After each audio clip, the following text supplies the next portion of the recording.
Welcome everyone. Today we're going to be talking with Paul Tynan, and the conversation is going to be around the value of financial advice and accounting practices, with a particular focus on financial advice, financial planning in Australia at the moment, and how they're affected, what things are impacting the price, the saleability, the profitability of firms. And so Paul is the CEO of Connect Financial Service Brokers. And I'm just going to introduce you now. Paul, why don't you just take a bit to tell us a little bit about yourself, and then we can jump into having a chat about what's happening out there, because there's certainly a lot of it. Okay, thanks, Baz. Well, first of all, I'm a qualified accountant and I'm a qualified financial planner. I've had a long career, 35 years in Australia and also in the UK. I started my career at AMP as one of their first ever corporate super advisors. I found that accounting wasn't really for me, so I went into sales management. I set up AMP's third-party distribution, went over to the UK, helped with the closing down of the operation over there, and then I've been in dealership management. In the last 8 years, I came across the opportunity to really work with my generation into helping people do their succession plan and get out, because I found there wasn't many specialist firms in this area. So I only specialize in financial planning and accounting firms in the business broking, and I operate throughout Australia. Okay, so that was a pretty good intro. So you've kind of been in the corporate, you've been in business for yourself, you've been in and around the environment. So as you said, you kind of came in from the accounting background. So which is kind of giving you a bit of perspective across all of these different angles. Now, we had a bit of a chat before we started recording for this, and I think people are going to enjoy some of this conversation. There's certainly a lot to talk about in the financial services space. So Australia's just gone through this Royal Commission. I've done a bunch of videos just recently that, one of them last week was, are we seeing an epidemic of depressed financial advisors? And, I made that video because I'm having dozens and dozens of conversations with people.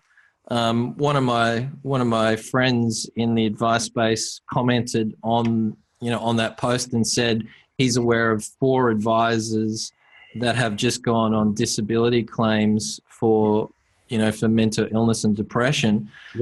I'm seeing it a lot.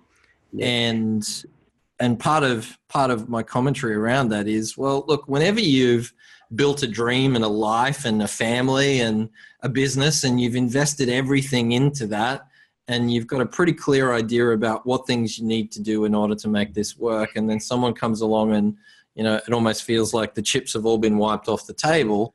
Well, it's pretty disconcerting.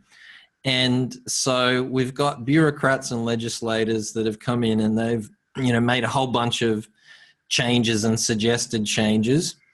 And some of that is obviously going to be affecting valuations.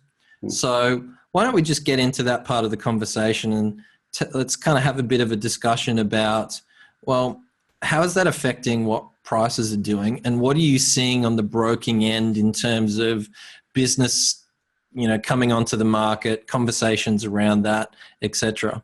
So I know it's a fairly broad discussion point, but let's get into it. No problem, Baz. And Baz, just on the part of depression, look, I'm dealing with that day to day also.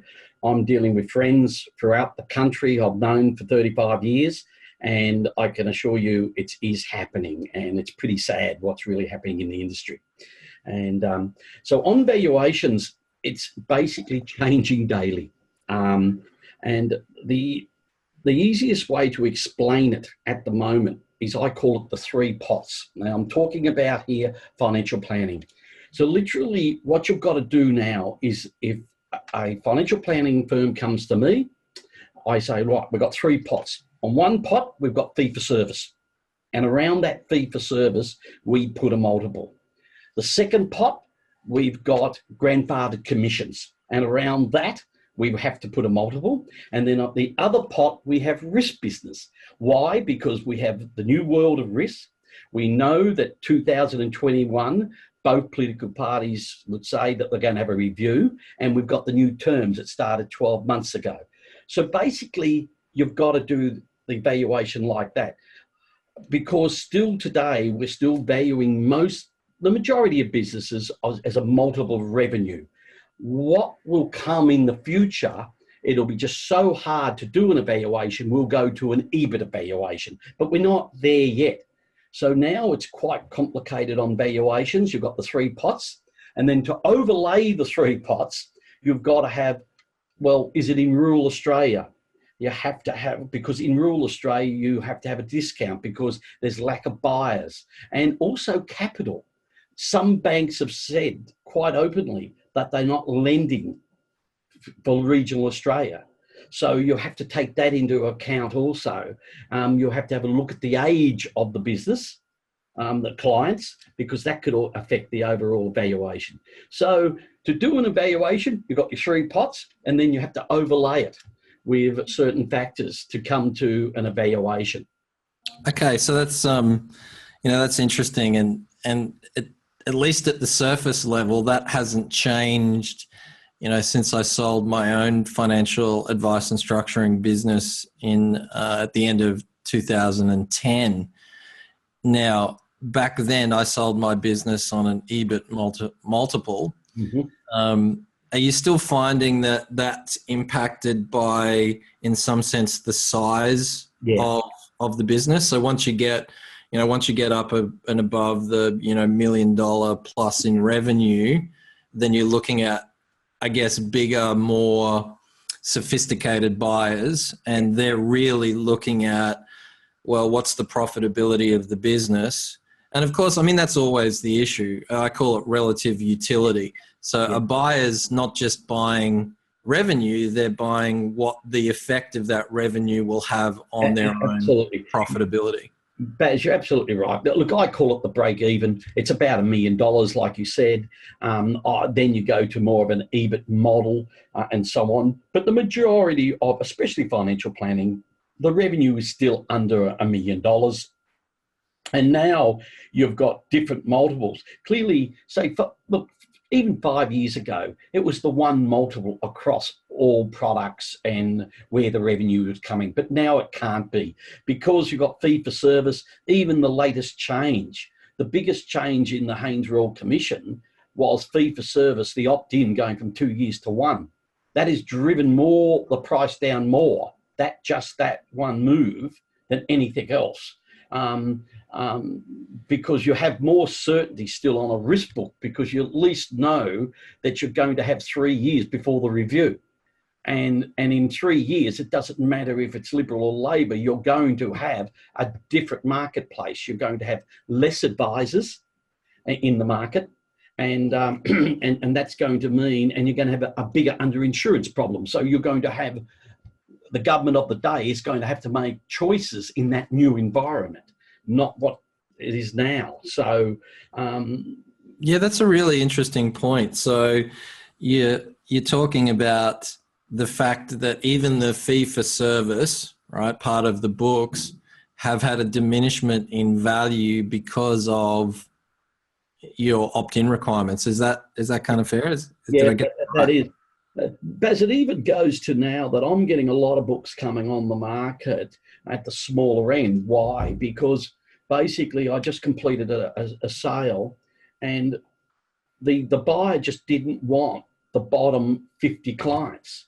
So we had to, why? Because he couldn't service those 50 clients, and it could be serviced under the new regime. So what we had to do was we did the transaction, but those 50 clients, we moved them aside into a smaller package and sold them off separately. So I'm seeing a lot more of that. I'm seeing that clients, financial planners around the country are saying, under the new regime, it's physically impossible for me to service all my clients. And so they are cutting them off. I could see a more of a radical thing. I had a client where I was doing some expert witness work for, opinion work or expert witness work for, and he asked me about evaluations around his book. And I said, well, I'm sorry, you've got $600,000 in trail brokerage, which is really worth nothing. And he said, but I've been looking after these clients. They might only come in and see me every 3 years. I was saying, well, they're worth nothing. You can't keep them. Well, you can keep them, but the tap could be turned off by the manufacturer and will be turned off by both political parties post-election. That's, you could say, is a lot of money down the drain. Why he never took action, why the dealer groups haven't been proactive to help people take action, that's another story, isn't it? Well, it's kind of interesting because, and we'll kind of get into some depth of some of these points as we progress through the video. So I want to kind of focus on what, how price is affected and what valuations are like at the start of the video. And then we can kind of go into depth around what issues are impacting it and what that might mean for the future. But if we can look at that, I think that is a direct correlation with valuation. So you talked about some of the, the dealer groups. Well, if we look over the last 10 years in particular, what I've seen is that some of those bigger licensees have sold these grandfathered commission books of revenue. We'll call it grandfather commissions because it's still under that regime at the moment, right? So they've gone about selling them. And often these books have been sold at, 4 times multiples, right? Which was overpriced at the best of times, right? Yeah. And on the proviso of use this to build an advice firm. So buy this book of clients, convert them to financial planning fee for service model. Some of them were just sold on the basis of continued delivering it that way. So they didn't, they weren't directly forcing or making the advisors move them to a more sustainable fee for service model. And there's plenty of these businesses and people out there at the moment, and way more than I think anyone suspects, who have bought these books of revenue. Often they paid, more than $1 million for them, right? 4 times. It doesn't take that much revenue for it to be more than $1 million.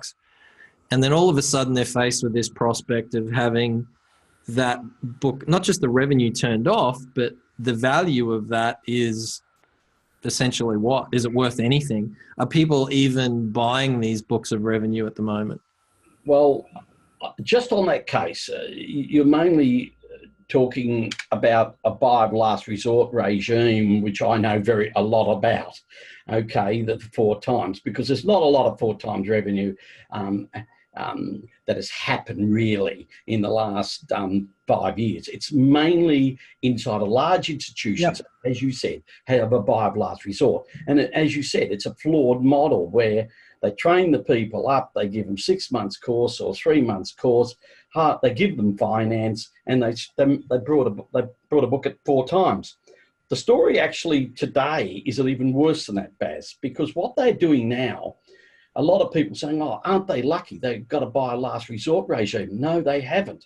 What's happening inside of those institutions right at the moment is compliance is being used as a very, very nasty leverage, where they are saying, right, we've got to audit your last 50 clients, and we found this, so you're not getting 4 times. You take 1.5 times. If you don't, you lose your license. So you lose everything. And that's happening out there in the marketplace right now. So a lot of people say, financial planners are saying, isn't Joe Blow lucky? He's sitting there with buy of last resort backing him. No, poor old Joe Blow is really being hit at them. Not many people are getting out at 4 times, I can assure you, right at the moment. Look, my experience has been that the buyer of last resort models, nothing's being processed. Nothing's kind of happening. There's not much clarity around what they are. And look, I mean, it doesn't take Einstein to understand that if you're an institution and you are guaranteeing to buy back a business at 4 times, but that business revenue is disappearing, that you're not going to execute a transaction, on that. And so, we're seeing advisors who are in this position that all of a sudden, their backup is gone. And not only that, their option then is, well, if my business isn't viable anymore, then what can I do? Can I sell it to another party? And often in those cases, it can only be within that particular institution's license. Yeah. And of course, if you're in that particular institution's license and there's hundreds of other businesses, maybe even more in this scenario, then all of a sudden, where's the buyers? Correct. Well, are there any? And so that's a real question, and let's extend that particular scenario a little bit, because that was one example. Mm-hmm. There's another set of very common examples I'm seeing at the moment, whereas you've had someone that's gone out, they've started their business, they built it to a size where, they made some, they were making profit as an individual. So they kind of build themselves a bit more than a job. And then they've started to scale their business a little bit and found that they're crossing into one of the thresholds where it's not so fun profitably anymore. And, every business has different thresholds of profitability. And so they're thinking, okay, well, I'm going to need to jump because I'm stuck at the moment. So I'll go and buy another book of revenue. Yep. And so they've gone out, they've, done their investigation. They've bought, a client book, which may have had some fee for service revenue, may have had none, and has got a pretty large chunk of, this commission, grandfathered commission type revenue. And so what I've been saying is that a lot of the people who were the solution to this whole commission versus value and fees are the ones that are being hit the most. So they've gone out, they've bought these books, over the last 10 years.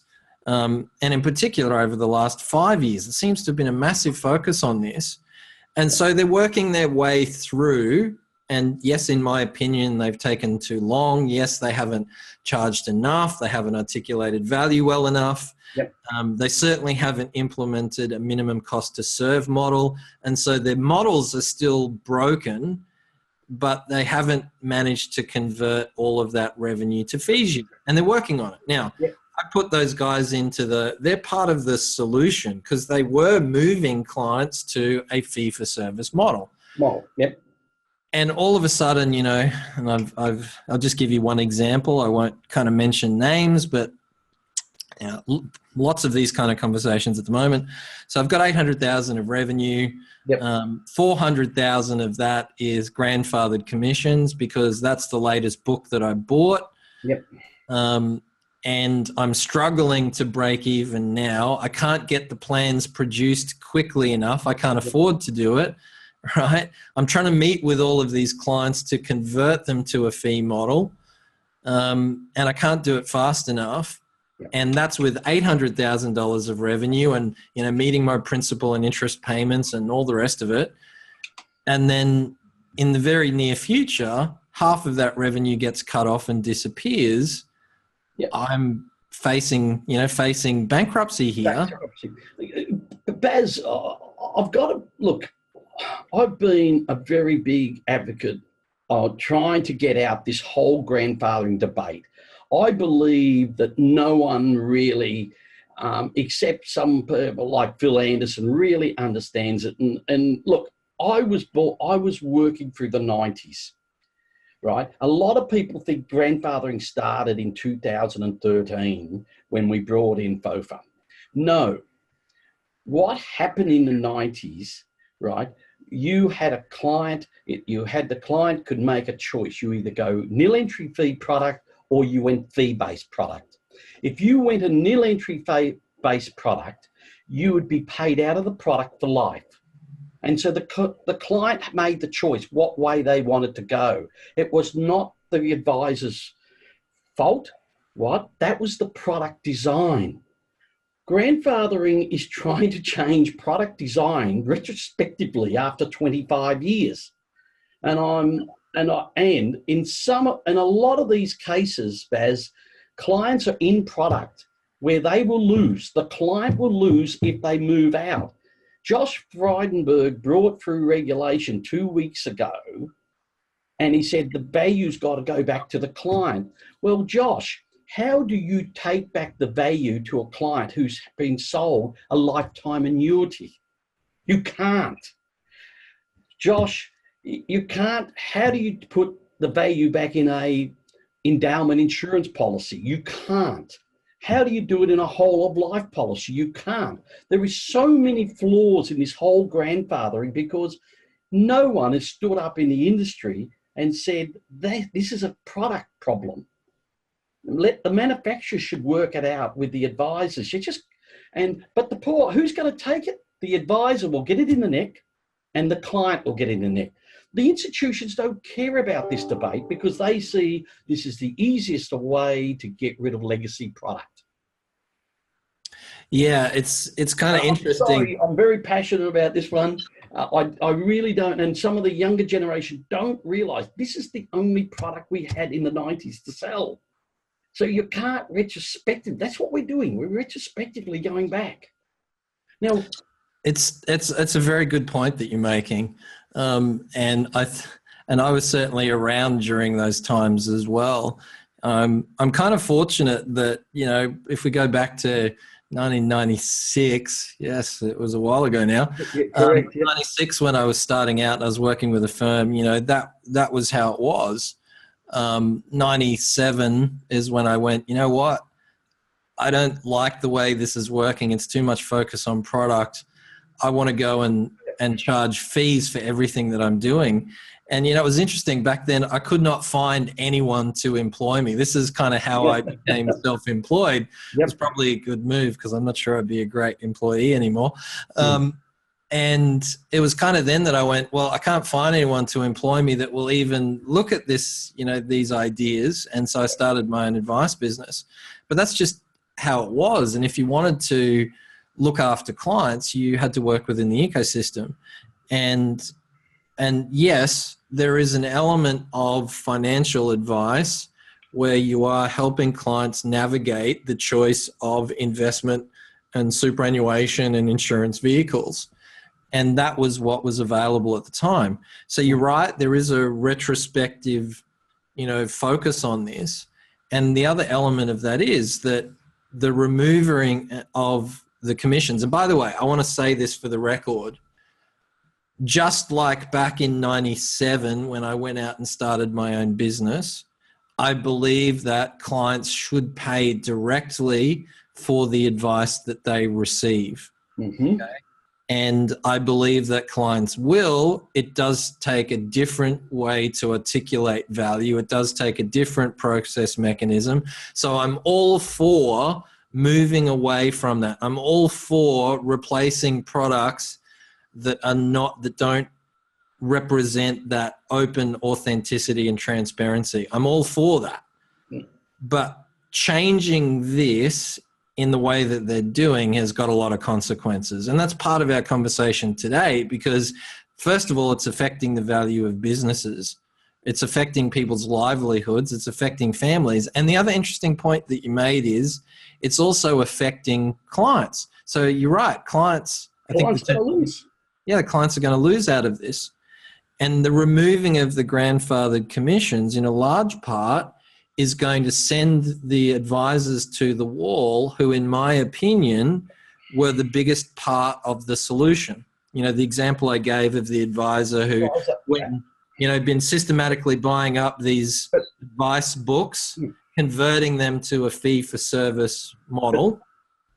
As I said, Baz, not all clients can do that because they will lose by moving. You can't move a lifetime annuity and whatever. The other thing, Baz, I'll take on board, and I agree, I'm a fee-for-service person, but we've got to be realistic in this world that why commissions developed in life insurance especially, mortgage around the world, and it was because the consumer couldn't afford it, and also general insurance. The consumer could not afford the advice. And that's why commissions were put and paid out a product so the consumer would afford advice. Now, if we go pure fee for service, we know life insurance, people won't buy it. Now, the most life insurance today is still sold through a product, which is called superannuation.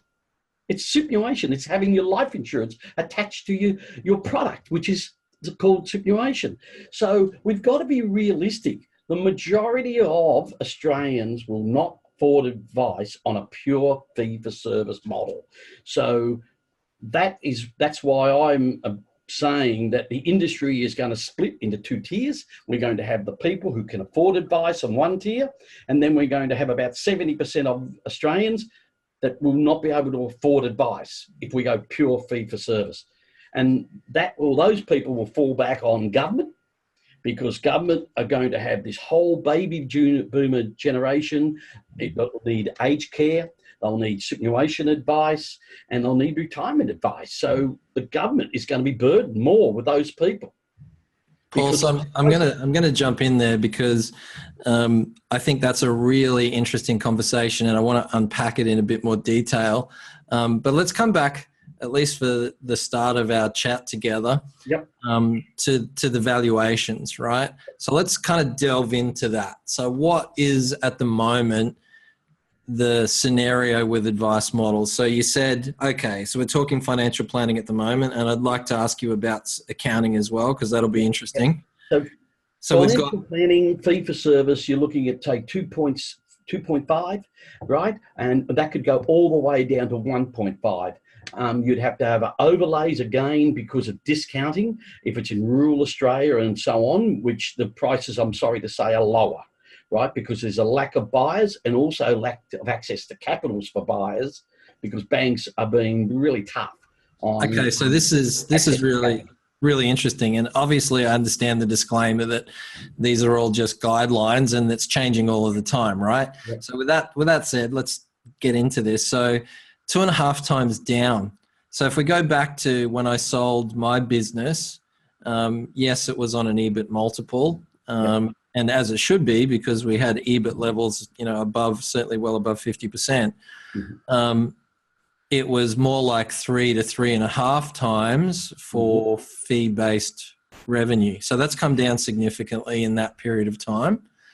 Has that changed much in the last, say, 12 months? If you went back 2 years ago? Yes, very much so. It's changed, and the Haynes Royal Commission, as I said earlier, has moved it down, purely bringing in, and both political parties said they will opt in every year. So that just means a lot more work for the planner, and a buyer has to make sure there's good process in place. It's already fee for service. And so it's not only changing the price, it's changing the settlement terms. The settlement terms might have once been 80% up front with a 20% after 12 months. Now it might be 70% up front with 15 and 15 over a couple of years. Why? Because it's imperative that you work with the old owner and make sure that the clients sign on the fee, because then you issue the invoice. So it's very, very important. So fee for service has come down. So has risk. You could get 3.5. I've even seen a little bit over 3.5 for pure risk books. Risk books have come down to, say, 2.75.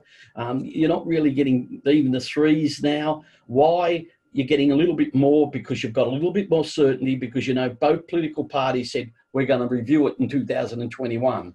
So at least you've got at least 3 years of revenue, but both political parties no one likes our Canberra trails, so you basically have to say, look, the trails are going to go, but as I said, in 3 years, both whoever's in government will look at underinsurance has gone up, and so they're going to have to make and you're going to have less especially risk advisors, so they're going to have to make decisions in that environment. And look, Haynes in his Royal Commission, if you read it, he didn't even believe in underinsurance. He said that we don't have a problem with underinsurance. Why? He's most likely never taken out a life insurance policy in his life. He's been in a defined benefit. He's been a judge. And he's a little bit into the process. Okay, well, that's another thing that we can kind of talk about as we progress through. So coming back to the multiples, right? So we've seen the fee for service come down to 2.5 or lower. Yeah. So let's just use an example of a client, fee for service revenue client book that's in pretty good shape. Yep. So if that were in a city, it might be 2.5 times. Yep. If that same book were in a regional area, just as a guide, what kind of difference might you see in that multiple? Could be down to 1.5, and you've got really big restrictions. Why? Because if you've got someone in, say, Toowoomba, he's a good operator, whatever, but the problem is he might be a one-person band with an assistant. Well, the problem is that if he goes, well, will the clients transition across to the new owner, right? If they don't, you're putting all your eggs in the one basket of the backup advisor that's in the practice, and if that person goes, you're left. You could lose all your capital overnight because you could lose all the clients overnight. So, regional Australia, it's going to be a lot harder, and that's why we're seeing the price of books being discounted back down more heavily, because they have got, less buyers, but also there is the fear that they've got less advisors in those areas. So you put it all together, and I also said earlier, a couple of banks have come out and said, we will still lend to buy financial planning practices, but not in regional Australia. And I've kind of been saying that we've been in a credit crunch for a few months. And I think the banks have lightened off a little bit, but around Christmas time, it was pretty dire. The banks have really tightened up their lending right across the spectrum of the economy. Look, I work with a lot of mortgage brokers, and the suggestion that the mortgage brokers commission be removed, that's a whole other kettle of fish, right? The interesting thing about that is you're playing with a macroeconomic trigger, right? Yeah. So, there's a reason why, our federal banks play with interest rates, and that is because it's a macroeconomic effect, right? Yeah. So if you reduce the amount of credit that's available, it affects the economy. And at the moment, I think the numbers were 60% plus of home loan lending is originated by brokers. Yep. Right. So, if you take that away, even in the transition period, there's no way of looking at it other than you would trigger, a much greater credit crunch. And if we look at the last 12 months, there isn't a broker I've spoken to who hasn't said that it's a lot harder to get deals across the line, and a lot of the deals that would have got across the line aren't. So I think we've actually, in my opinion, been in a credit crunch for probably 12 months. It's just been softly building. Absolutely. So I guess I want to unpack this directly with regards to financial advice firms at the moment. So you're saying that if you're in a city, there are still financiers that are lending for this? Yes, and if so, have the provisions got tougher? Is it harder to get? Yes, it is. All banks, look, not all banks will lend. I use a couple of finance brokers who specialise in financial planning and accounting. So if a client comes to me, and usually if there's a buyer, I say to the buyer, look, have you got your finance in place?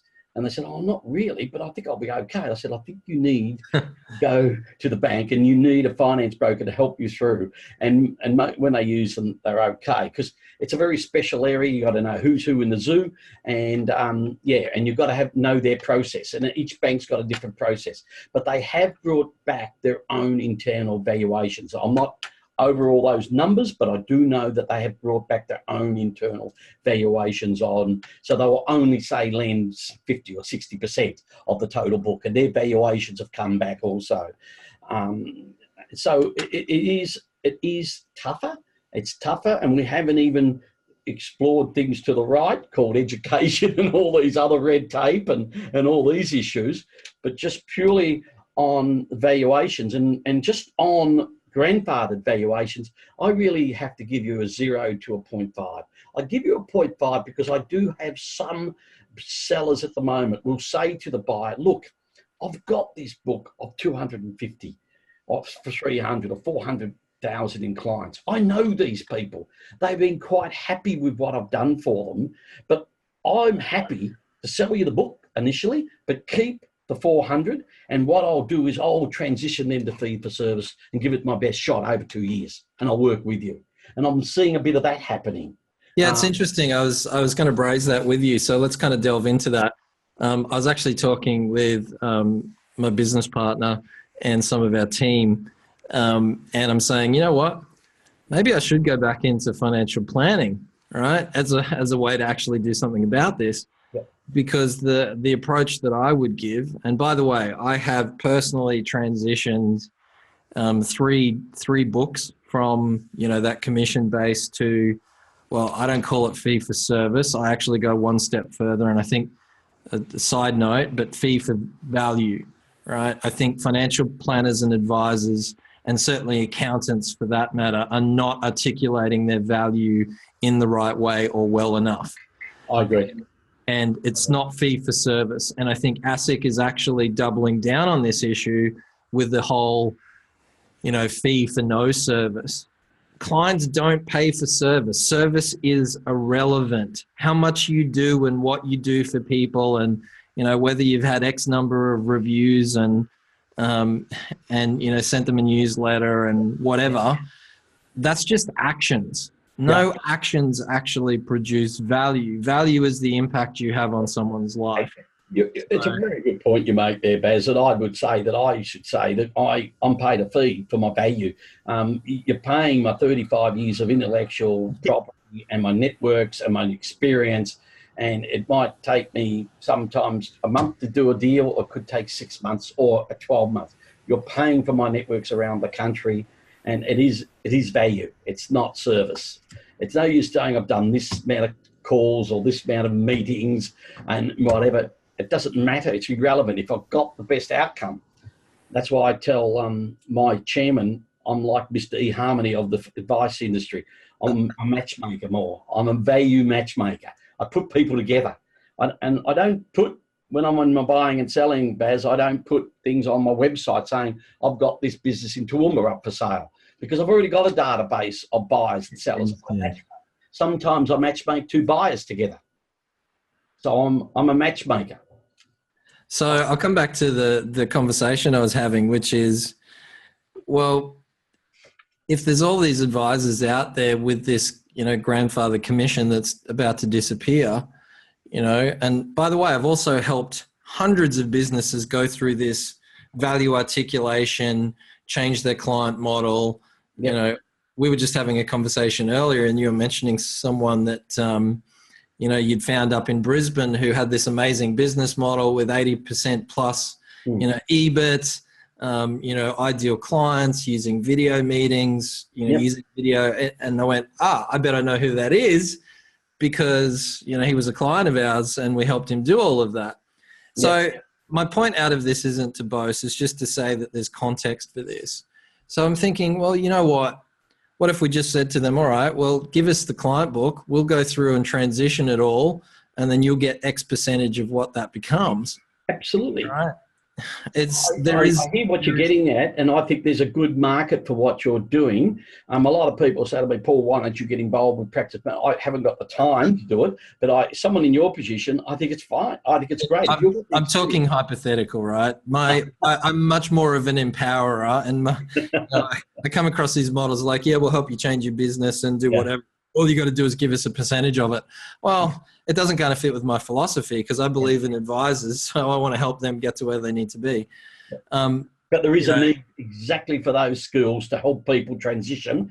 But as I said before, not all people can come out of these legacy products. They're impossible. They can't come. And that's where everyone thinks they can. They can't. People will lose value, and clients. And I'm saying, is Mr. Haynes going to pay the client when they lose their value, or lose their underwriting, or have to pay a withdrawal penalty? Who can the client complain to the federal government? Who's going to pay for it? Well, it's interesting, and there's certainly been talk around taking this to court about the ability to, and I don't want to cross over into legal terms I'm not familiar with, but essentially the viability of acquiring a revenue stream and removing it without proper compensation. So there's some discussion about some group action on that front. So that'll be interesting to see. But I think plan A, as I've always said for advisors, is you've got this limited window of opportunity. If you articulate your value well enough, if you go hard, if you leave your baggage at the door, Yep. if you go in with the proper business model and you know how to articulate value, then there's not many client books that I've seen that, let's say, it's a 300,000 revenue worth of commission package. I've been through hundreds of these books, and there's not too many of those where you couldn't find enough clients and articulate the value well enough. It certainly wouldn't be 100% of the client number conversion. Yep. But there's very few books where within 6 to 12 months you couldn't change that 300,000 of commission to more than 300,000 of actual revenue. Yep. And it should have been done, and I'm not giving the people who are in this scenario a hard time. It should have been done before. But if you're in this boat now, you don't have a choice, right? Because you can't sell it. And so are people, no value. Is anyone actually buying those books? No, I'm not saying, as I said, I'm seeing, as I said, some sales where the grandfather is put to one side and the old owner said, I'm quite happy I know these clients. I know they're there because of a certain reason. I could get them to come in and we can move them across. If you want to go down, we can do that. Some people are saying, it's too hard. It's too hard. And it's just too hard. They're not fee for service and so on. So, but look, there is a lot more grandfathering out there than you know. And some of the product manufacturers, as you know, are just turning it off too. So yeah, look, we're not waiting for legislation. It's just bang, they've turned it off. We've seen plenty of that. Had a guy that just had half of his revenue from a book he'd, bought and started his business from, 3 years ago, 2.5 years ago. And he's converted half of it, and half of it's just got switched off by the product manufacturer. Absolutely. You got no control over it. And it just shows you don't control your client. You really don't. And I think new business models going forward, clients and financial planners are going to make sure, hey, I'm going to get my licensing right because I know really who owns the client. And two, when I come to use product, I'm going to make sure I've got a little bit more control over that too. And look, all of those things are changes that have to happen, right? So, all of this has to happen. The products need to be unwound from, like you talked about with the no cost in, but there's an annuity provision in the revenue stream. All of those things need to be unwound. They don't suit where we're at today. The question is, throwing the baby out with the proverbial bathwater. By doing what they're doing at the moment, they're going to shut down so many businesses that I believe were part of the solution. Yep.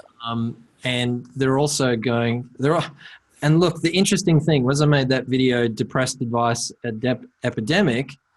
What's really interesting is that half of the conversations I'm having with advisors around, I'm so angry, I'm unmotivated, I'm lethargic, I just don't feel like there's any point anymore. Maybe I should just quit. Maybe I'll just go and pack shelves. Half of those conversations are with advisors that only have fee-for-service revenue. Yeah. And they're feeling all of this pressure, this misunderstanding, and they're taking it to heart. Now, that's a real issue because, it's either the best time to be an advisor or it's the worst time. And the choice is yours. And whenever there's any great change like we're seeing at the moment, that creates opportunity for people with the right mindset. I'm with you, Baz. I'm always optimistic. In 10 years, it's 101 economics will show you we're going to have less advisors, about 40% less. And of course, we've got this whole, my generation, all these baby boomers are going to come into retirement. So 101 economics is going to be a need for advice is going to skyrocket.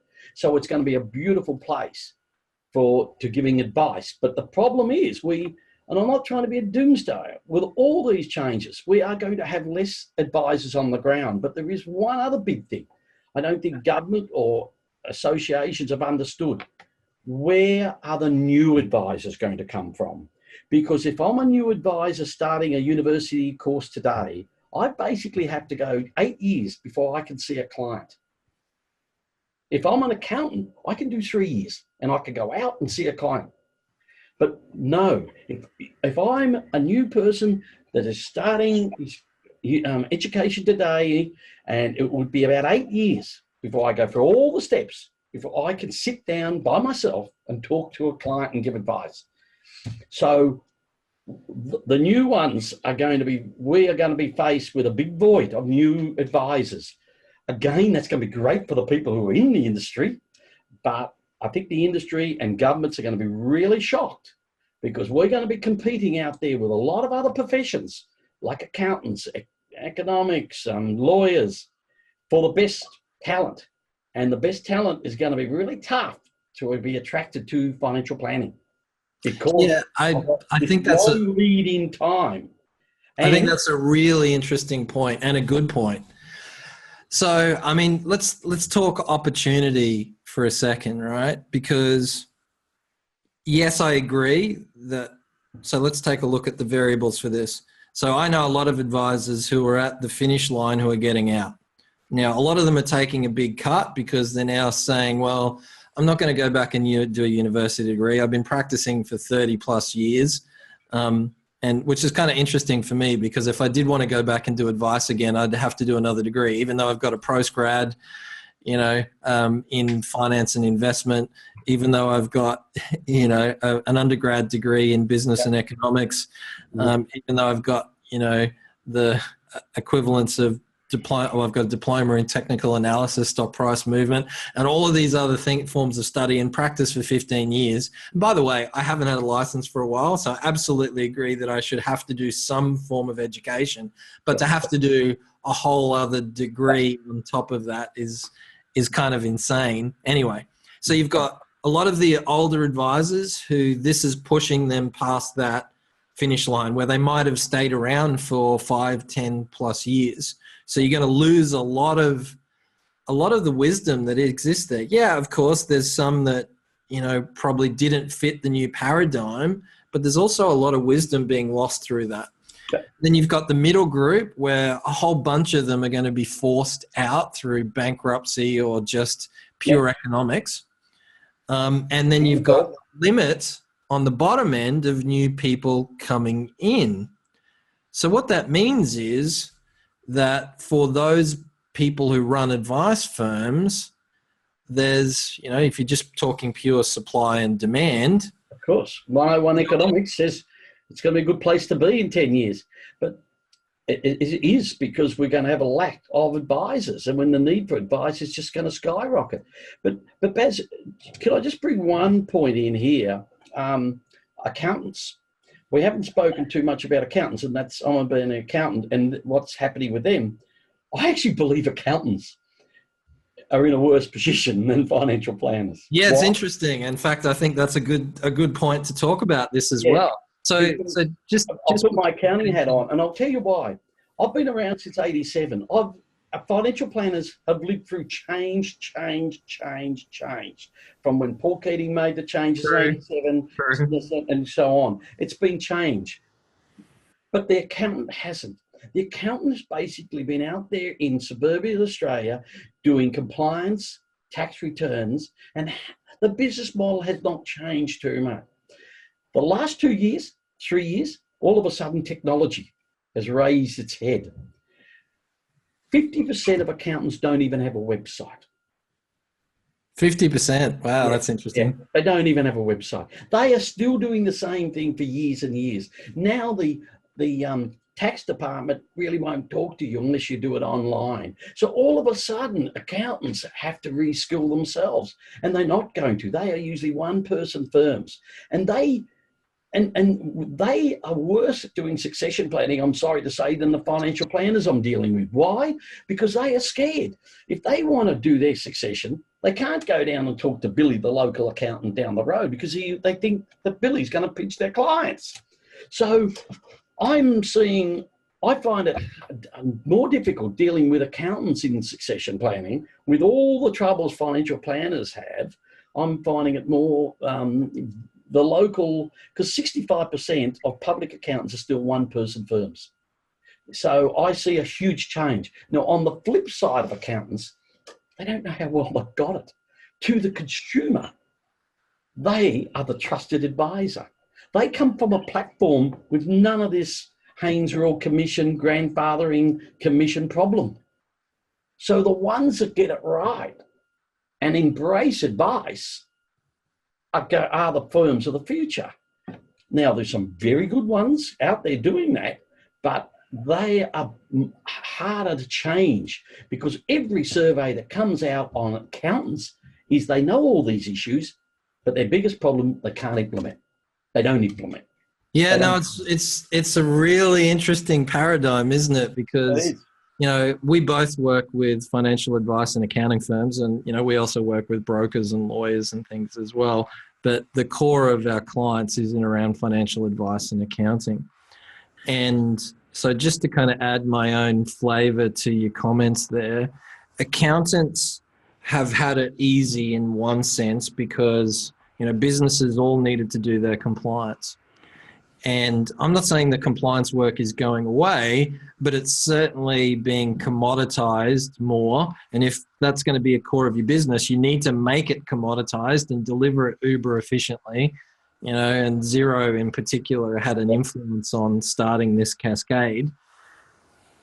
And what businesses, I mean, I've been advising businesses for my whole life, right? Even when I ran my financial planning firm, most of our clients were in the small to medium business space. And so universally, what businesses want from their accountants is a trusted advisor who actually helps them run and grow their business. And there are some accounting firms out there that do an amazing job of that. Absolutely. But most of them don't know how to structure it or charge for it or articulate the value for it. And by the way, that's a similar problem as I'm seeing in financial advice space, because advisors, financial advisors, are focusing the value on, you know, we do this amount of things and the answer and the solution is the technical and the product. So the value is we'll diversify your portfolio and give you more bells and whistles, and we'll save you some tax, and we'll have a better structure. And there's a loose conversation. And yes, I do say it's loose, and this is an expert opinion based on looking literally inside of hundreds and hundreds of firms. It's a loose tie between some goals. Here's your goals, you know, how much do you want to have in retirement, etc., and the product. So both accountants and financial advisors are not going, where are you at? What's the real problem? Digging into their lives. How do you feel? Why are you making these behaviorally bad choices in business or in life or in careers or in money or whatever, so that they can take the client on an advice journey, which 90% of the value of that isn't about the technical solution, the product, the super fund or whatever, but has a drastic impact on their lives. So people want it individually from the financial advisors, and they want it in a business sense from their accountants, but they're not getting it. And I think that's the biggest part that needs to change in advice. I won't talk about lawyers because they're going through the same thing, but for a whole different, a whole different range of scenarios. So let's bring this back to a point and say, okay, well, what's happening with accounting valuations then? Have you seen much of a change? They have actually been very, very steady, and they've been so steady for years and years and years because, you know, there hasn't been much change at all. It's the financial planning that's coming back down to more accounting. So accounting, you know, if you've just got a suburban accounting firm which has just got I returns, you might be getting your 60 or your 70 bips.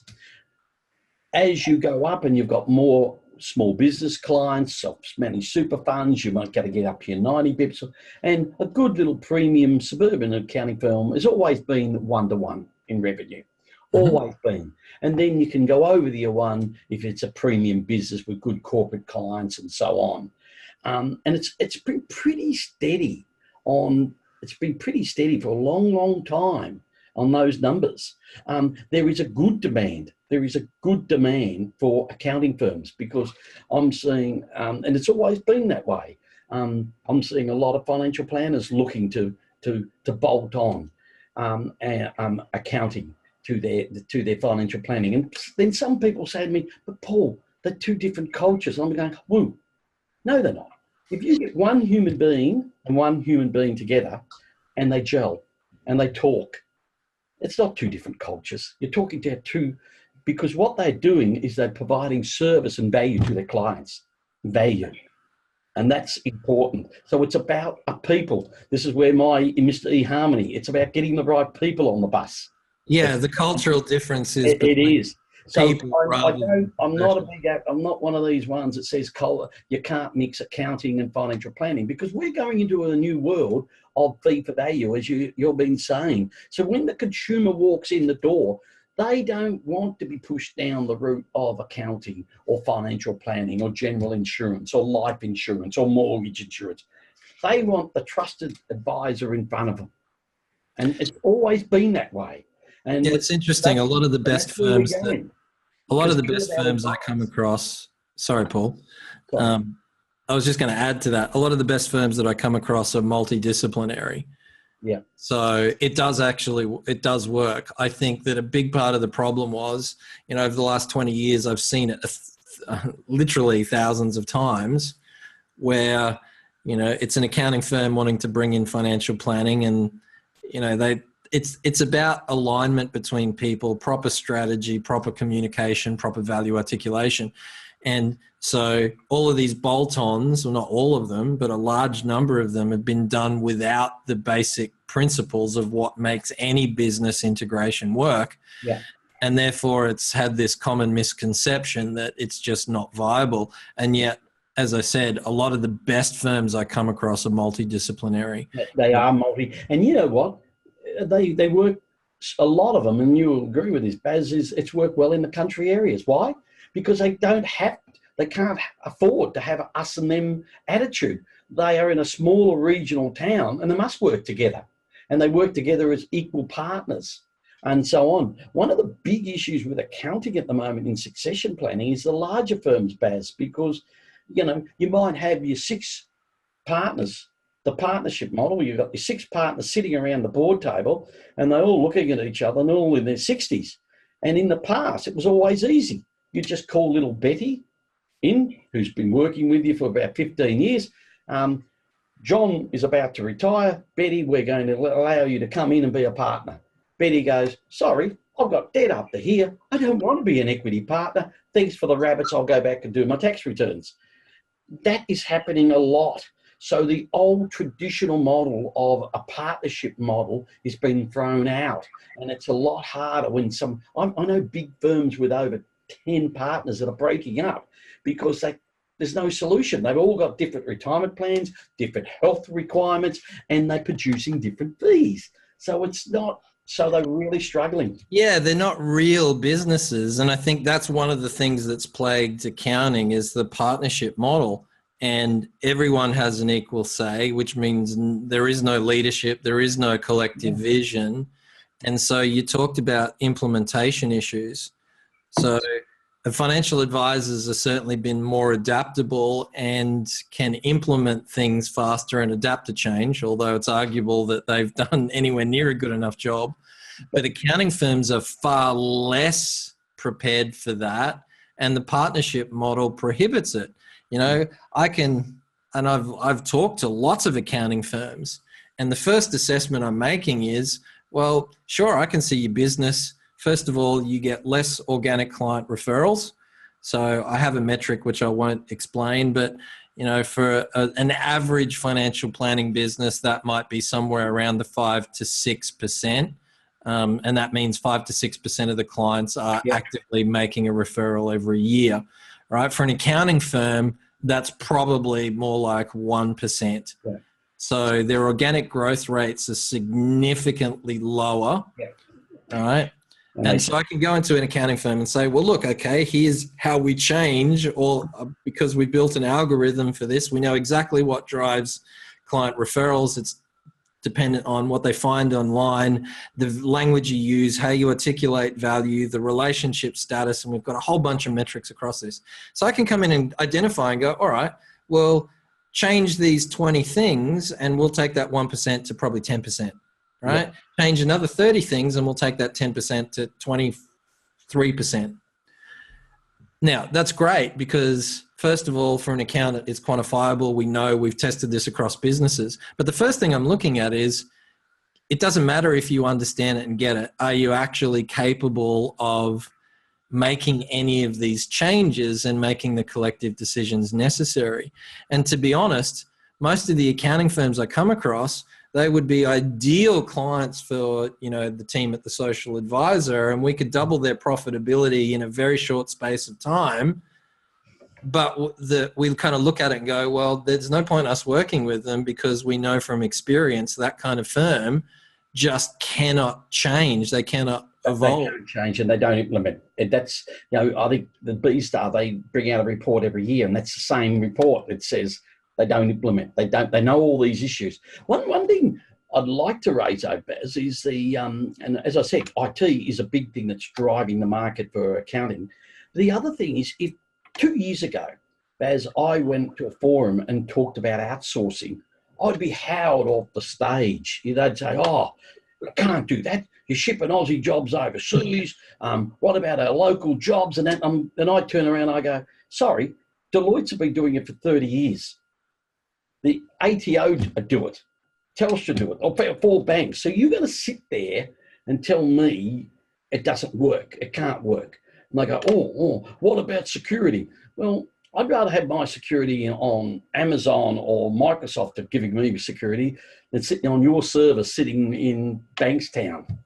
I'm sorry, you know, these views keep still coming out, and outsourcing has really, it's huge, and it's not shipping jobs overseas. What it's doing, it's allowing accountants to do the job they should be doing, adding value to their clients. Look, I think that part's definitely changed. So what I've seen is, and it's not universal. I mean, and they sure is slow. A lot of firms are slow to adopt this, but you know they've moved to using online accounting, like you know Xero or whatever the alternatives are, which is you know there's a few of them. So they've moved to doing that. They've certainly the offshoring has increased at dramatic pace. So, you know, just mid-sized firms are generally speaking doing that now. And so what's happened there is, it's allowed them to compete under shrinking margins for their compliance. Correct. But still what they haven't done is gone, cool, that's freeing us up over here. Yeah. Let's now add 70% more value to clients by delving into proper advisory, which is actually what their clients want from their accountants. And the struggle is they generally speaking don't know how to articulate it. They're not very good, and I'm making a generalization here because there are some of the best business people I know are in the accounting profession, but as a generalization, I agree. They're terrible at selling their value, right? And by the way, financial advisors are terrible as well. They were better salespeople at product and solution and service, but they haven't done a great job of selling the real value and getting clients to pay for that. And so this is the challenge I'm seeing for accounting firms is, you know, the ones that embrace this and do it properly and upskill themselves can increase their organic referral rate through the roof. And they can typically double, if not quadruple, the revenue they get from their existing clients if they can actually go about doing this. And that's one of the challenges that, you know, they face. How do they do it? How do they articulate it? How do they bill for it? Etc. So if we come back to valuation, sorry, mate, I want to make sure that we get to those bits. So accounting firms, you gave us a bit of an idea. One thing I'm curious about is, do you see the same discrepancy in valuation multiples between accounting firms in you know, cities versus rural? There also a price difference. Again, you have to, you got to discount back to reflect the lack of buyers and the rural locations. So you just don't have the buyers in some of the regional areas of Australia. So it's you don't. And is that usually tied to? Is it just regional, or is it regional without decent internet? Because it occurs to me, like, I mean, I've helped so many advice firms, and including my previous business, you know, we moved to Skype appointments, you know, largely a decade ago. So we used videos. I mean, we're using technology right here, which is how I run most of 99% of my client meetings or even team meetings. So is there a difference between that? Is the broadband or the decent internet issue a big factor in that? Because otherwise the opportunity would be, sorry, Matt, I'll just, my thread, the opportunity would be as well, if you're a city-based advice firm, go and buy a lot of these regional firms, convert them to video meetings. Clients will adopt to that. You have to have an approach that you take and change management, but universally, if you do it properly, they will. So, yeah, what's your thoughts on that? Yeah, you have the two thoughts here. Now, look, I'm regional. I'm a boy from Mildura, so I've been brought up and I do know the regional areas. And there is a thought that in some regional areas that when you develop and you've got a bigger business, you don't like to really do your accounting with your local accountant. You like to come to Melbourne. You know what I mean? It's you trip to Melbourne and you don't want the locals knowing your business on the larger scale. But look, it's just the lack of buyers, because it's like no different to a dentist or doctors. The regional areas do, we do have a lack of people out there in those areas. Yes, connectivity is important. And connectivity isn't good in some of the regional areas, but it is just the lack of people out there. And also to have the capital, especially in those areas, to buy the owner out, and so on. And it is a harder task to do succession planning in regional Australia. I'm sorry to say it, but it is. I'm not saying it can't be done. That's why you've got to be doing it now and not waiting to 65. Yeah, you've got to be doing it now, because there is going to be some opportunities, because people won't be able to afford the city. So people will be looking that might want to come from the city up into a regional area. So but you've got to do that work now and do that networking now. There is some national groups that are coming around buying up some small accounting firms and whatever, but a couple of them have been burnt, because if you don't have a good transition plan with the old owner, you can lose all your clients and your capital is burnt. So it's all about transition. Or as I say to anyone on any deal, you've both got capital on the line. So it's in your best interest to make sure there's a great transition to the new owner, and there's a buy-in of the value of the new owner, and so on. One thing I'd like to come back, Baz, and I think underpins a lot of the issues coming through on accounting, financial planning, and we could have this on another conversation. We could go for hours. I think the problem is education. See, a lot of the issues that you're raising that we're not teaching, we're looking at accounting and financial planning. We're only teaching people on the technical skills.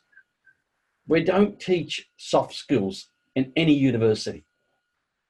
And I think that is a big issue with any financial planner or any accountant I've ever known. The elite ones have always been fantastic. They will rate soft skills the highest, not their technical skills, not that they are a superannuation expert or they know more than Warren Buffett and they know more about asset allocation than Warren Buffett and they can pick markets. No, it's all about their personal skills, their relationship skills. They don't come on anyone's agenda in Canberra, the Haynes Royal Committee. It's not on anyone's agenda. And it's the most important skill in business, is the soft skills. And that's what you bring to the market. You've got good soft skills, and you're trying to train people on using your soft skills to identify the value in your businesses. Yeah, it's a real hard one. It's a really interesting point. And I kind of always, my focus is always on coming back to fundamentals, right? So digging deep enough to find the first answers. I'm often quoted for this. I say it a lot with the people I work with and my team, and in videos like this one here. If you ask the wrong question, you get the wrong answer, always. And unfortunately, even if it's the right question but in the wrong order, you're still getting the wrong answer. And every time you do that, you ask then the next wrong question. So it's all about coming back to the fundamentals. And I think this is the key to advice. An advisor's job with a client isn't to give them surface level answers. It's not to help them with superannuation or whatever. It's to figure out what are the key sticking points in their life? Where are they? How do they feel? What's their marriage like? You know, how are their relationship with their kids? What are their real frustrations? What are their behavioral issues? Mm. And taking people on this journey of, well, this is who you really are, right? And I think, and I call this deep value advice, right? It's different. It's fundamentally different. And advisors typically, because they've been trained into these technical answers and product-based answers, they dig, but as soon as something comes off that's a little bit outside of that box, they kind of gloss over it because, you know, we've got a range of solutions to problems, so we'll just deal with them. And I guess the biggest part of all of this is it's not just soft skills training in terms of sales, it's soft skills training in terms of deep questioning. Absolutely. That's what articulating value, taking clients to the point of going, well, you know, you came in wanting a self-managed super fund. Then we talked about fees and your fear with cost. Let's actually delve into this. Why are you pursuing this? What is it? How are you really feeling? What's the biggest change in your life? And so, you know, I work with some of the best advice firms in the country and advisors. And even then, I'm still helping them go, you're really articulating things this way. Well, let's kind of go through it. This needs to be the art form and the science for advice. Yes, you still need to be technically proficient and good at these other things, but you're absolutely right. It's not just education, it's changing people's perspective and context that gets them to make better decisions and have a better quality of life. And yeah, I totally agree with you. That's the real evolution of where advice needs to go. And especially for accountants, the day of accountants just being a compliance accountant is gone. AI and technology will take care of that. And most jobs in the future are going to be small business jobs. So those small businesses need someone, their trusted advisor, who can add value, how to set up your business. You know, you have to give them business advice. So accountants are going to come back to what they were always supposed to be doing, giving advice and value advice. But I think we've gone away. It was just purely compliance. It was just doing a tax return. Come in and see Bennett and John and Betty every year because they do the tax return. Yeah. Look, I'm seeing small businesses that have people I know that have done extremely well in life. They've earned a lot of money. But when I sit down with them, they said, oh, yeah, I've done well. I've got 10 properties. Oh, good. You're 65, you've got 10 properties. That's great. And then your super, oh, I've got nothing in super. They're all geared. Oh, great. Oh, okay. And this is a true story over the dinner table I've had in the last 2 weeks. Okay, very wealthy man. But didn't anyone tell you could have 1.6 in super for your wife and 1.6 for yourself? Yeah, but accountant was never really, really good on a financial planning, so we never went down that track.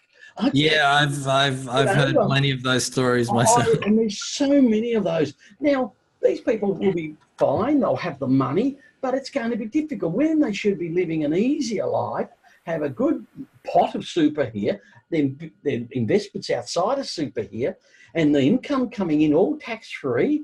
And boy, if they go over 3.2, they've got to pay a big 15 cents on the dollar. Geez, it's hard. You know, yeah. I'm going to sum this up with, in fact, I'm going to flash it up on the screen in a second. So a client and a good mate of mine, Josh Dalton from Dalton Financial Partners, he put up a post, which was a bit of a, caricature meme on LinkedIn last week. And so it kind of had these people coming in and saying to an advisor, hey, I really need some advice on setting up a business. And I can't remember exactly the next bit, but it finishes up with the speech bubble of, okay, great. Well, that means we'll set up your superannuation fund and and get you insured, right? And I think it's this disconnect between what people's biggest issues are, their misconceptions, their behaviors, their own understanding of themselves and what they really want, and then these fixed solutions. And I think in the advice world, that definitely needs to change. Yeah. So let's just make sure, sorry, mate, let's just make sure for everyone, because we're coming up to, our time for this. Let's make sure we've covered off on the valuation bits. Yep. So we're seeing prices of fee-for-service businesses have gone down. So multiples are at 2.5 down to 1.5, depending on location. Yep. Certainly a major difference if it's regional versus city-based. Yep. Accounting firm valuations anywhere from 0.5 to the 1 times, maybe upwards, depending on the business, and that's been stable for a long period of time. And there is a demand. There is a demand. I've still got more buyers for financial planning and accounting around the country. Okay, that's interesting. There is still demand. Look, my biggest thing is, I say to anyone, I don't know if I'm allowed to swear on thing, but I'm a good shit detector. You've got to sift out the buyers, because there's some of the buyers you wouldn't sell to. You know what I mean? So you've got to understand the market, and you've got to do your homework. Look, I think that's really important. When I sold my business, I'd been courting buyers and thinking about it for, years beforehand, so that when we were having conversations, it was literally, and I won't say an auction, because the first thing you want to do is narrow it down to people you actually want to sell to, and you're going to want to have a working relationship with. But you got to be thinking about this ahead of time.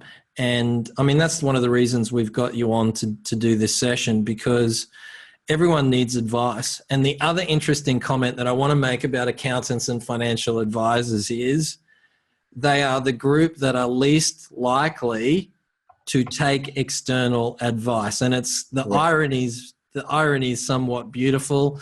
The plumber has leaky pipes at home as the example. So, there is a huge reluctance that I encounter between financial advisors and accountants. Lawyers actually a bit different on this. When it comes to, well, we like your ideas, but we fundamentally don't believe, and they might not say it this way, in paying for advice. And of course, that it can only mean one thing. They have a fundamental issue with their own self-worth, because if you don't believe in paying external parties for your advice, it can only mean that you are skeptical about your own value of your advice. It would be 1,000 times easier for me to talk to any other business segment than it is to talk to the advice community. So if you are thinking about selling your business, if you are thinking about, well, should I sell the business or should I double down? How can I transition, my revenue? How do I create a new value proposition or model? How do I take my organic referral rates from X% to another? Then, and this isn't a promotional piece that I'm talking about here, there are great coaches out there. There's plenty of good businesses. And so my point is, get help from someone. Get help. Who you resonate with, right?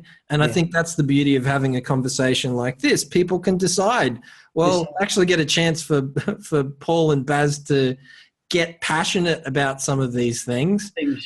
I felt like this conversation could have gone for at least another couple of hours, so maybe we'll get you back on to delve into some of those things. Just help me advice, Baz. Just to reflect that, I deal with this all the time. Look, I think from a financial planning point of view, I think it's the dealership structure that doesn't help people giving advice, because as soon as a person's within that dealer structure and they want to put up their hand and say, look, I think I need succession planning, they'll go to their regional BDM, and the BDM will say, well, you've got to sell it internally because we don't want to lose fees. And that's it. Their KPIs is based on fees, and that's why. So the dealership structure does not help people within the dealer, because they only hear the noise of the dealer. And I deal with lots of dealers and I like the dealers, but that's the problem with the structure of the dealer group. On the accounting side, it's different. Usually they only one-person firms and whatever, and they're scared. They do not want anyone to know their business, because as soon as they put up their hand that they're looking for retirement, they think people will pinch their clients. Yeah. So it's the structure of our industry where people don't seek out advice. Because look, as I said, I definitely agree with you. Yeah, I've got more buyers. I'm always looking for a seller. Because I help everyone.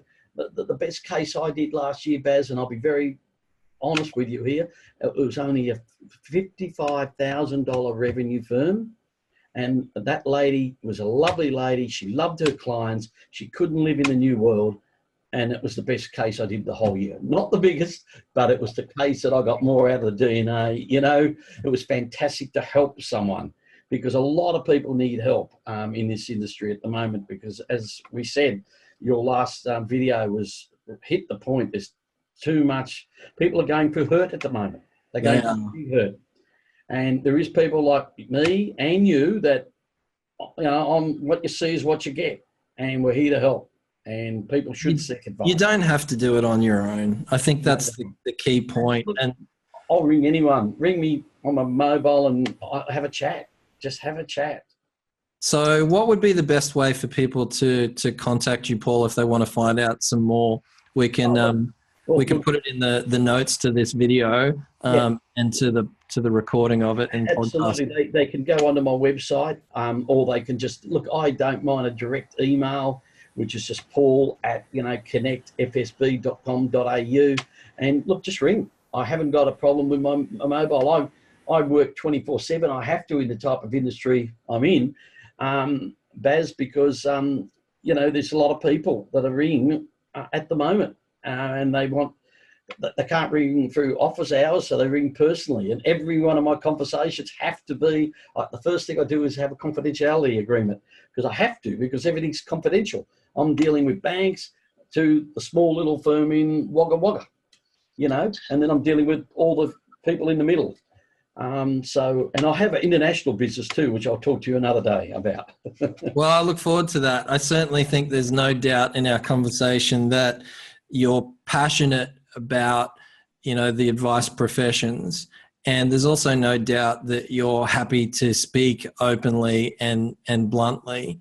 I really enjoyed the chat today. I look forward to kind of exploring some of these ideas we've had around the future of accounting and financial planning. I think there's a lot of ground that we haven't even gone near yet. So would very much like to continue that. Mate, thanks very much for your time today. And I look forward to talking to everyone who checks this out in the comments. What do you think? What areas would you like us to delve into? Is there any other stuff that you would like to know about pricing, valuations? And we can continue the conversation from there. Yeah, look, thank you very much for the opportunity. Look, we are going through unbelievable change. It's not going to slow down, whatever political party gets in. But the thing is, we've got clients who are giving the advice, need help, but also we've got people receiving the advice, need help. So and the baby boomers are only just starting to retire. So, and as I said, I'm passionate also. I will take a call from a young person in the industry, because I help a lot of the new recruits or people going through, because I can give them independent advice. I can say, don't do it this way, do it this way, because a lot of people have been put off with our industry because they went down one tunnel and they found it pretty tough. They got sold a pup, and now they've said, look, advice is not for me, and they've gone elsewhere. And we need people in this industry helping, because we've got an aging population. I totally agree.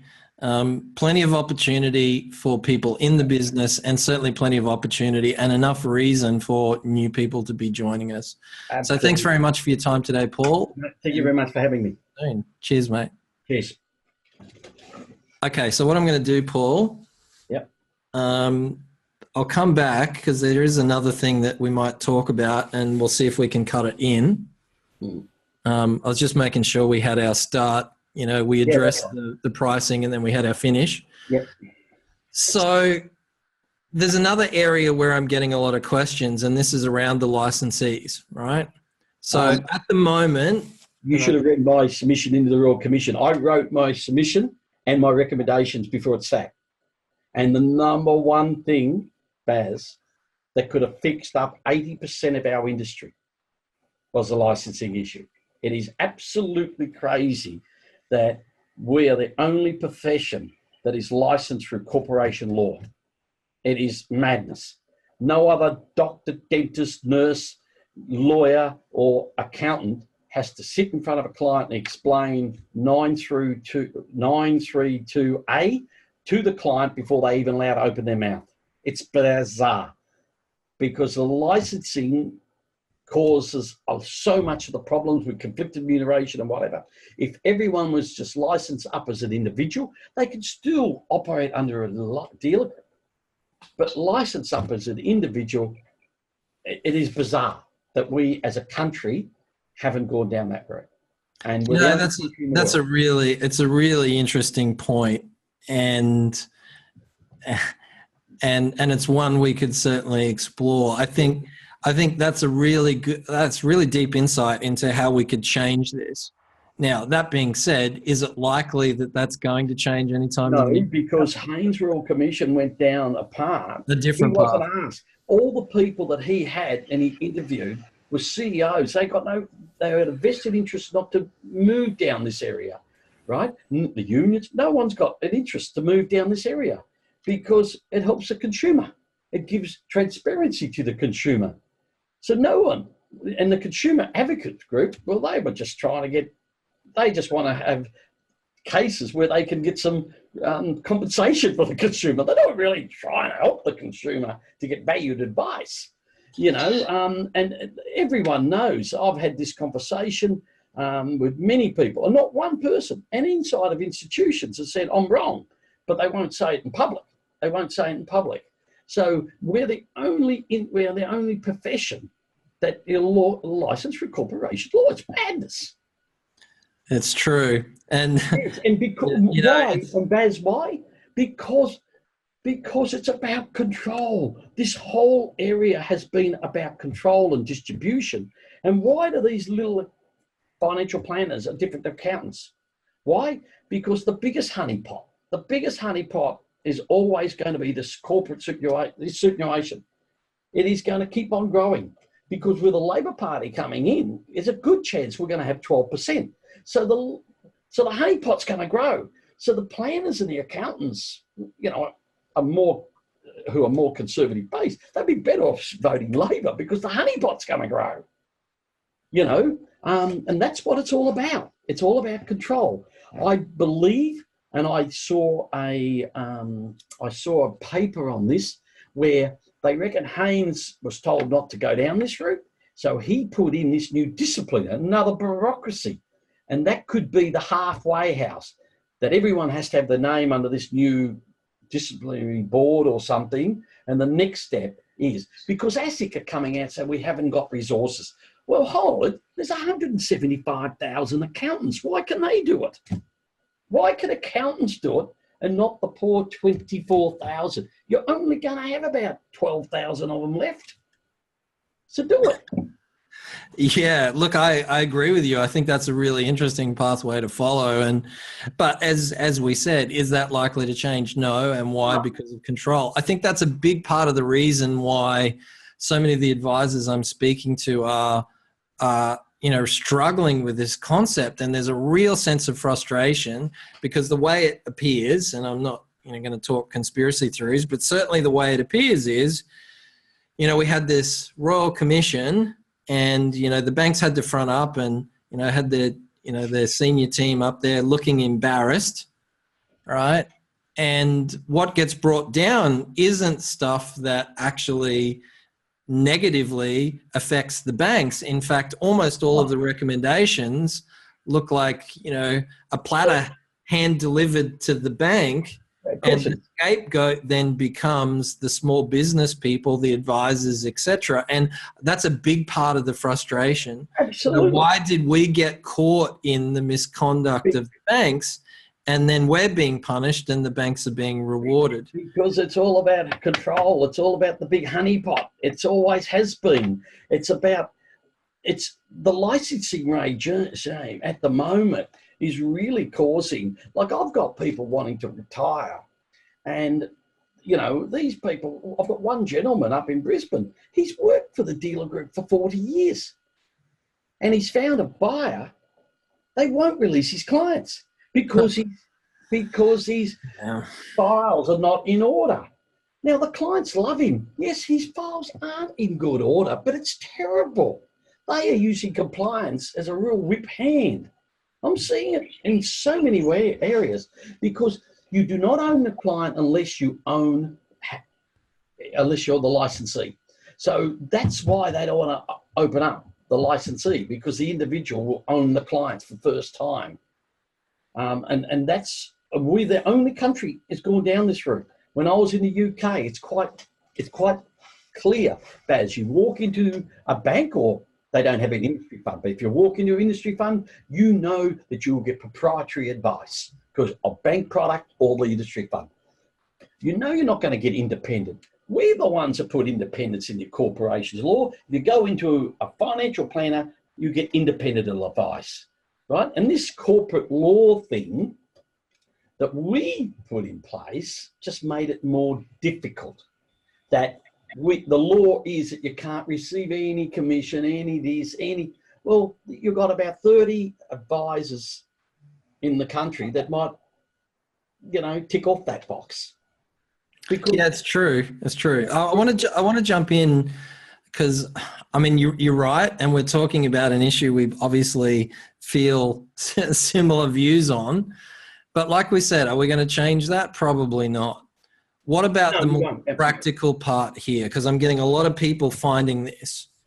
I expect in the next 12, 24 months that a lot of the big corporations or the big licensees are actually going to pull their proper authorities for a lot of their authorized representatives. Now it's already happening. Yes, it is. Right. I'm also seeing compliance being used as a reason to do that. Yep. So, I've seen examples where a year before it would have been just a minor note on the compliance order to now being a case of, well, look, we're just going to pull your proper authority. So we're seeing a lot of that. So the scenario is that we've got advisors who are either being forced to change licensees, yep, or they're in a position of going, my licensee's gone insane, right? There are requirements that they're trying to enforce upon me to meet the new compliance regime isn't what ASIC wants. It's like 1,000 times worse. Yes, because it's overlaid with the brand of the bank or right. ANZ or IOOF. And look, I agree. I do a lot of helping in this area for financial planners because, as I said, I'm a good shit detector. I deal with them all. I've dealt with them all for 35, 40 years. So I know who's who in the zoo. I don't get it always right, but I do know who you shouldn't be talking to. So what would be your advice for someone in that scenario of, I think I need to change the licensee, or I have to? Yeah, they need to, again, as you're saying, just seek advice. I'm happy to help people like that. It's not a part of my business, but I'm happy. There's people that you can put in place. Getting a license is not that difficult either. It's a really interesting point because a lot of firms in our industry, people say, but everyone says it's hard. Hold on. No, it's not hard because the only people, and I said this to Helen Daly on Sky when we discussed this, I said, Helen, you only interview the CEO of AMP in the banks. That's their job to say it's hard. It's so difficult. They want people to come to them. Oh, really? That's what happens. So the best financial planners I've ever known are the Gavins. There's lots of people out there under the radar. They've got their own license and they make a good living. ASIC don't like it because they like it's everyone's put this club together. The 6 pillars. ASIC and both the political parties. It's a pillar. Oh, actually, it's not a pillar. It's 7 pillars. In fun. So they're all being in roots. Yeah, I want to dig into one more thing, Yeah. and that is the price of advice. Yeah. So, are we seeing a scenario where the cost of advice is going up? And it's an interesting one because I think I need to reframe it, at least for the answer that I'll give to this. Mm. The option for pricing will change, right? So maybe the cost isn't going to go up as much as will the price, and there's a difference, cost and price. Yeah. So what do you think is going to happen? And we There's no talked doubt. about this before we jumped on together about this two-tier, getting advice, not being able to get advice. I'm sorry. I think it's bluntly going to that, and the value, sorry, and the price of advice is a part of that scenario. I'm sorry. I'm very clear it's going to two-tier. I can see it. I can see it. I know people that wouldn't get advice unless on insurance if it wasn't in the product. They couldn't afford to pay the money. I'm seeing it all the time. The planners are telling me, everyone's telling me, look, Australians will always insure their bloody car, which is paid through, but they won't take out life insurance. And if they take out life insurance, it's through a product anyhow called superannuation. I'm sorry, Australians can't afford it. We are the second highest debt nation in the world with private debt, right? Private debt, not public debt. We've got two stupid political parties arguing about surpluses. We don't have a public debt problem. We have a private debt problem. Most consumers are up to their neck in private debt with school fees and mortgages and so on. They can't afford advice, and that's the problem. So I think advice is going to be shaped for 30% of the population who can afford it. New technology will take care of the other 70, and so on, and other things will happen. But I'm sorry, I'm very fearful because we've got literacy problems. We're not really financial literate, and that 70% is going to be lost because they won't be able to afford the advice.